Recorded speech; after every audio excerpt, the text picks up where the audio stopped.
Welcome back, everybody, to another Dicon dissectional production hosted by Deathstroke9. Today, we are going to be checking out a group that I've actually been very interested in for a while and have heard very little by.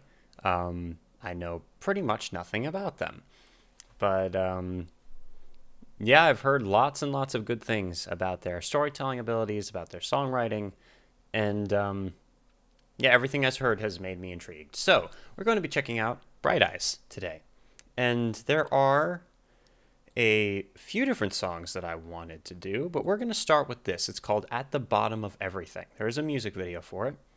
I have no idea. Hopefully they don't block, actually, but we'll see. But before we do, seeing as I know very little, I'm going to go on to Wikipedia real quick and see if I can learn anything about them. Bright Eyes is an American indie rock band founded by singer-songwriter and guitarist Connor Oberst. It consists of him, a multi-instrumentalist and producer, Mike Mogis. Apologies if I'm mispronouncing either of their names. Arranger, composer, and trumpet and piano player Nate Walcott, and a rotating lineup of collaborators drawn primarily from Omaha's indie music scene. Between 1998 and 2011, the band's albums were released through Saddle Creek Records, a Nebraska-based label founded by Justin Oberst, Connor's brother. In 2020, the band announced their return, having signed with Dead Oceans. They've done a lot of stuff, and yeah, I've been wanting to check them out, and a couple of other groups as well. One of the reasons why, this is going to be a little bit of a tangent. Again, skip ahead if you're only interested in the reaction, and welcome to the channel. But I am an aspiring musician, right? But I'm trying to learn how to sing a little bit better. At the same time, I'm also learning to like my voice a little bit more, where up until recently I kind of just hated it, but it doesn't necessarily have to be perfect. And songs that are singer-songwritery can help, They can be super powerful without being incredibly complicated to sing or play on guitar. So I've been very interested in doing my own, some personal listening to some music in the genre for a while now. Anyway, we've been talking for about 3 minutes. Let's get into this. Bright Eyes, At the Bottom of Everything. Thank you for joining me. Here we go. So there was this woman, and she was on an airplane, and she was flying to meet her fiance, sailing high above the largest ocean on planet Earth, and she was seated next to this man who, she had tried to start conversations, and the only thing she'd heard him say was just to order his Bloody Mary, and she was sitting there, and she was reading this really arduous magazine article about a third world country that she couldn't even pronounce the name of, and she's feeling very bored and very despondent, He's drinking in the background during this. Suddenly there was this huge mechanical failure, and one of the engines gave out, and they started just falling in 30,000 feet. The pilot's on the microphone, and he's saying, I'm sorry, oh my God, I'm sorry, I'm apologizing, and she looks at the man, and she says, where are we going? And he looks at her, and he says, we're going to a party. It's a birthday party. It's your birthday party. Happy birthday, darling. We love you very, very, very, very, very, very, very much. And then he starts humming this little tune, and it kind of goes like this. It's kind of, let's go. 1, 2, 1, 2, 3, 4.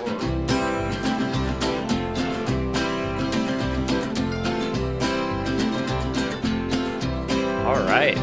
We must talk in every telephone, get eaten off the web. We must rip out all the epilogues from the books that we have read. Into the face of every criminal, strapped firmly to a chair. We must stare, we must stare, we must stare. We must take all of the medicines, too expensive now to sell. Set fire to the preacher who is promising us hell. Into the ear of every anarchist that sleeps but doesn't dream. We must sing, we must sing, we must sing. And it'll go like this, alright. While my mother waters plants, my father loads his gun. He says death will give us back to God, just like the setting sun is returned to the lonesome ocean. Gonna pause it there. Oh, it's almost over already. Wow. I really liked that intro thing where he's just like talking and telling a story. I loved that. That was really interesting. It felt very raw. It felt very indie, and I like that a lot. You know, it's so inspiring when artists do stuff like that. I don't know why, but it's like it's super cool. Anyway, yeah, I really like it. The music video is really cool too, and goes very well with the song, so I can focus on both at the same time without being distracted by one or the other. You know, they go very well together. But let's finish before I start dissecting stuff or whatever. Is returned to the lonesome ocean.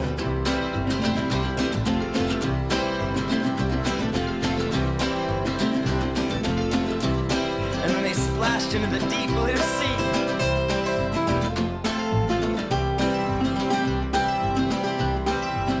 Wait. It was a wonderful splash.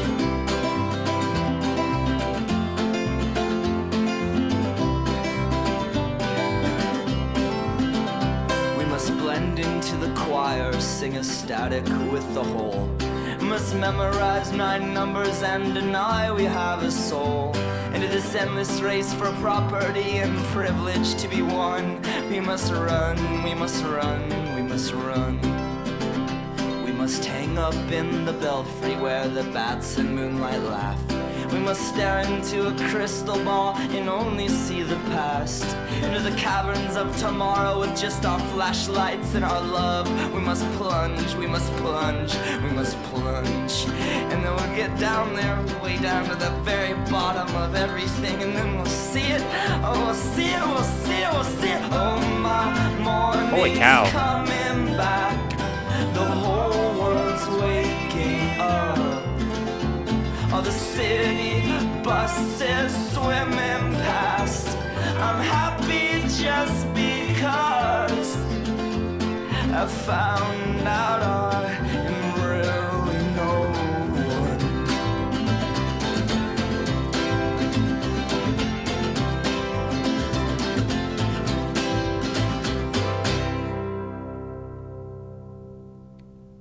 Music video was perfect for the song. Wow. It's kind of sad, actually.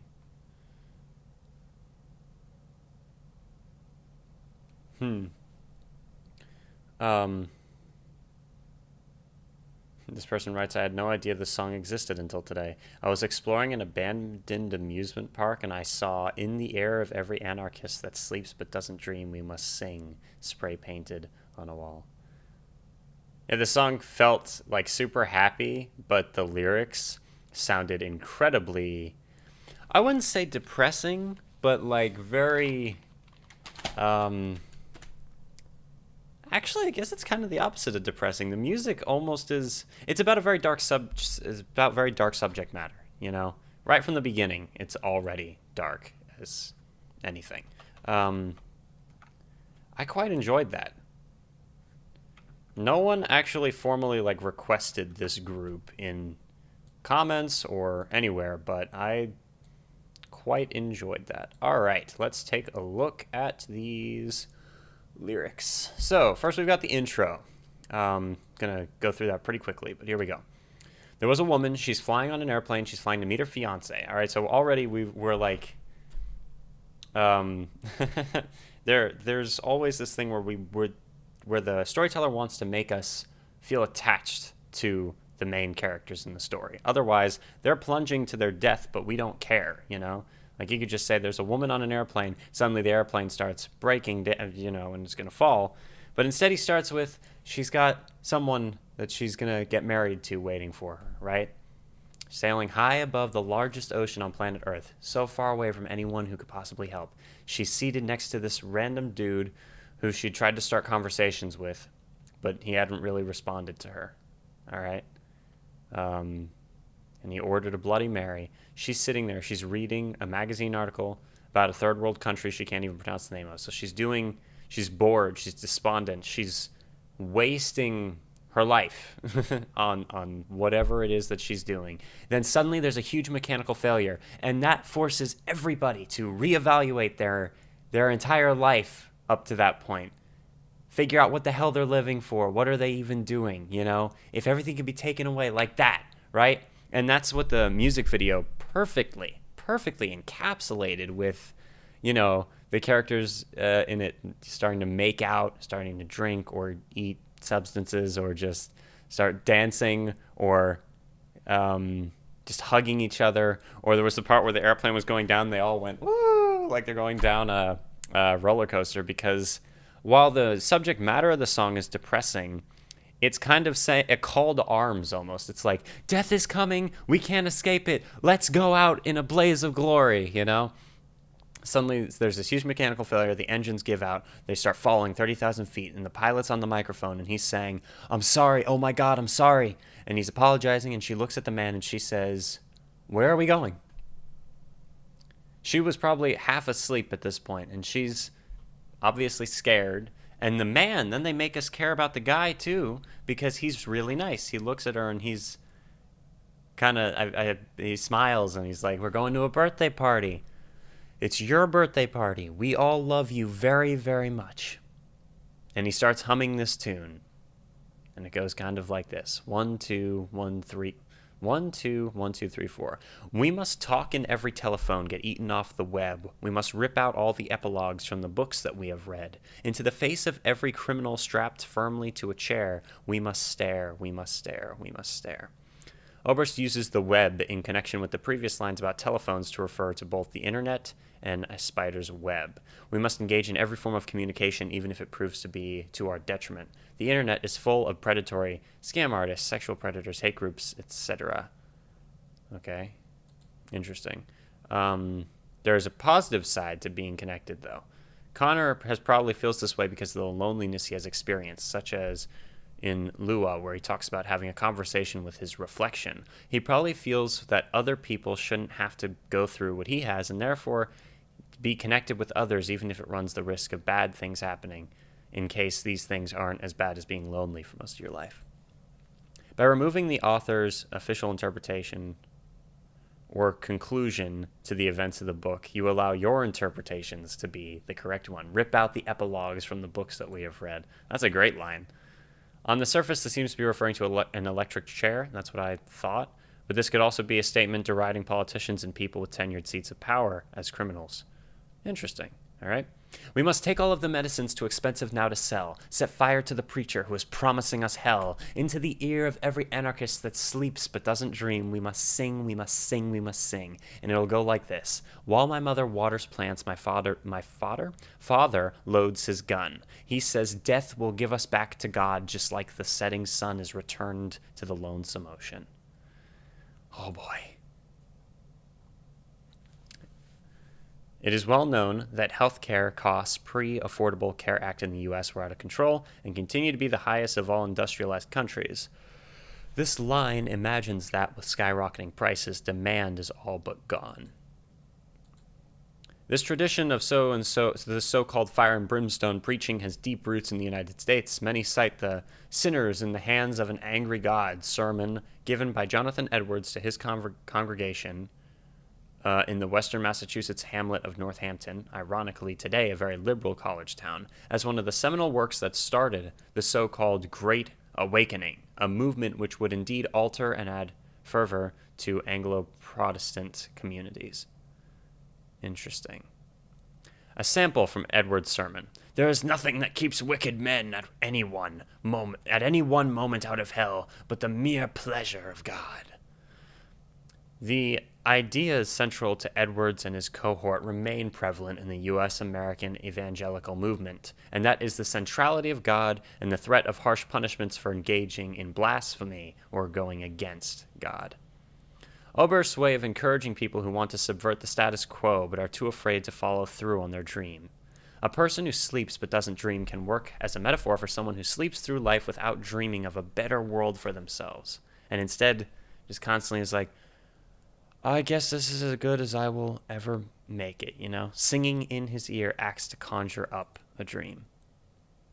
Connor is also very literally talking about lifestyle anarchists as opposed to social anarchists, and wanting to get lifestyle anarchists to focus on changing the world around them and have a dream for the future rather than just on themselves and their lifestyle.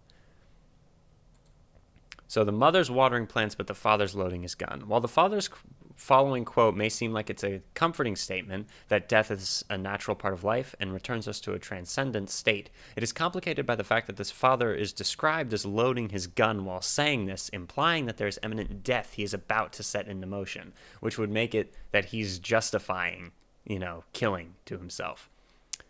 The sun setting on the horizon from the viewpoint of a beach or ship appears to be sinking right into the ocean. This is a reincarnation reference since Oberst's narrator says God made all humans and death gives them back to him to make again. Similarly, the sun is returned to the lonesome ocean every night, but always rises anew every morning. He is arguing that death is not permanent, which makes sense in the context of this song being sung to a woman falling out of a plane crash thousands of feet above the, nice parallel, an ocean. Yeah. They splashed into the deep blue sea, so that's where they hit, I guess. The first verse and the hook are jarring enough that you might have forgotten about Oberst's airplane story. He hasn't forgotten. He juxtaposes the catastrophic crash of the airplane into the ocean with playful phrasing. He says it was a wonderful splash. One almost imagines him talking about children playing in a backyard pool. When the plane crashes into the sea in the music video, fun, multicolored polka dots are splashed in lieu of water. And when those went up to the clouds and the clouds kind of looked at them, they made me think, oh, those are the souls of the people. Yeah, the stop motion stuff was cool. It was a very cool music video. When did this come out? Or I guess when did it go on YouTube? 2006. Wow. All right. We must blend into the choir, sing static with the whole. We must memorize 9 numbers and deny we have a soul. Would that be a phone number? In this endless race for property and privilege to be won, we must run, we must run, we must run. The government encourages us all to blend together as one person in an attempt to outlaw individuality. Millions of people are easier to manage if none of them stand out. Memorize Social Security numbers. Memorizing 9 numbers is a reference to Social Security numbers, saying that the government wants the most unique aspect of a single person to be having a mere number assigned specifically to them. Having a soul clearly relates to being human and being individual, so the denial of having a soul falls in line with dehumanization perfectly. The government doesn't want soloists. They want a static sound from everyone. Conformity, proudly serving painfully boring people since time began.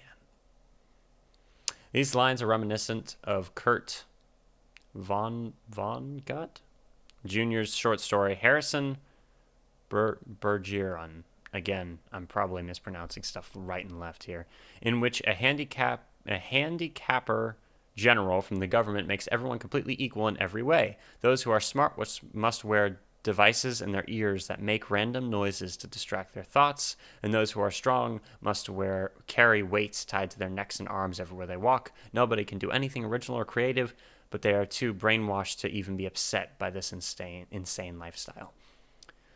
The race to win property and privilege could also be called free market capitalism, the dominant economic model in the U.S. and the world in general. However, the line "we must run" doesn't clarify whether we must run away from this lifestyle or whether we must run in the race for property and privilege. In other words, participate. It could imply either, and that's kind of what I got to. It has dual meaning. We must hang up in the belfry where the bats in moonlight laugh. I love the wordplay here. We must stare into a crystal ball and only see the past. This line was my favorite in the whole song. Into the caverns of tomorrow, with just our flashlights and our love, we must plunge, we must plunge, we must plunge. Beautiful line there. This line was originally, "We must hang out in the bunker where the dying soldier laughs," which Connor smartly changed considering the two wars going on at the time of the album's release and the seeming insensitivity to actual dying soldiers who didn't select the war they were fighting. It's now more about the dark underbelly of nature. The above link is to Bright Eyes' stunning performance of the song in 2003 on The Late Late Show. It was called Sing, Sing, Sing at the time. He sings the original line here.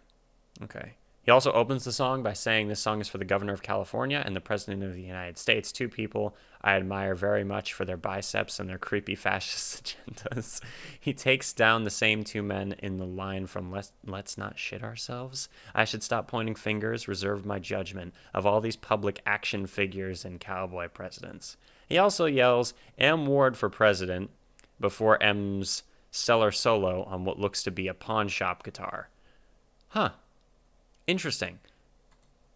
Lots of extra information there. A crystal ball is traditionally used by fortune tellers to predict the future. It is fitting for the crystal ball to represent television in this case, because when something is broadcast live, there is very minor delay, or we are not seeing it as it's happening in real time. I'm not sure where they got television there. For me, this line means that the future is always repeating the past, no matter how hard we try to change it and make it better. Always a new war, a new epidemic, a new crisis. Yes. That's the interpretation that I probably agree with. Unlike the crystal ball, which clearly shows the past, the future is dark and unknown. However, we must move forward into the darkness in spite of our fears. All we can hold on to is each other and the little bit of certainty that such connections bring. It requires courage to explore a deep cavern. And when we get down there, way down to the very bottom of everything, then we'll see it. Oh, we'll see it, we'll see it, we'll see it. Note the parallel between the airplane that falls or plunges into the ocean from 30,000 feet and this notion that revelation is found way down there at the bottom of everything. The man sitting next to the protagonist of the opening narrative only shows kindness when the plane begins its free fall. We might conjecture that knowledge of death, our shared mortal condition, is at the bottom of everything. By the light of this knowledge, we see it, whatever it may be. Then we come to the end. Oh, my morning's coming back. The whole world is waking up. All the city buses swimming past, and I'm happy just because I found out I'm really no one. And that felt liberating, I guess, or freeing to him. Here the narrator experiences a rebirth, an awakening in a new day. The preceding hook, the setting of the sun, is a daily death, and here is the man that has crashed into the deep blue sea and discovered new life in the morning and at the bottom of everything. The album's title, I'm Wide Awake and It's Morning, is echoed here. Certainly both in folksy sound and mostly less angry content. Connor's mood is slightly more peaceful on this record in comparison to previous albums. Oh, there's more angry stuff? That's exciting. Waking up is a term that is commonly used in New Age circles describing the evolution of consciousness, which can ultimately lead to a new unseen era of mankind. Continuing from the previous line, the buses begin running in the morning as the world wakes up. In terms of the narrative, Oberst is telling about this airplane crash, and his choice of the word swimming gives the image of the plane sinking deeper into the water, as the lady, or perhaps the man singing the song, dies and is reborn. From their perspective, they see the world under the water as buses swim. By the final line in the song, the rebirth is complete. I'm happy because I found out I'm really no one. A very common theme in Connor's songs, grace through acceptance of our small powerlessness in the grander scheme of things. The end of Let's Not Shit Ourselves mines similar terrain. Oh, where was it when I first heard that sweet sound of humility? It came to my ears in the goddamn loveliest melody.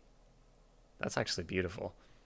Dissolution of the ego is an important theme in Connor's work, like in Ladder Song. You're not alone in anything. You're not alone in trying to be. Many people consider Connor's music to be very depressing. While it can often be polarizing, it is often a celebration of life's beauty and all its messy nonsense, which is why it's depressing. It's very real. All right, this is the opening track off Connor's mellowest album, and it's enhanced. Wow, mellowest album. All right. It's enhanced by the sweet and countrified harmony of Emmylou Harris on 3 tracks. Though there's still outward anger on this album at the wars in Afghanistan and Iraq and our president, there's less of it and a lot more introspective at his own relationships to women, to alcohol, to family, etc. This track is clearly a mix of both. Jim James of My Morning Jacket sings the high harmony behind him on the 2 choruses. That's interesting. All right.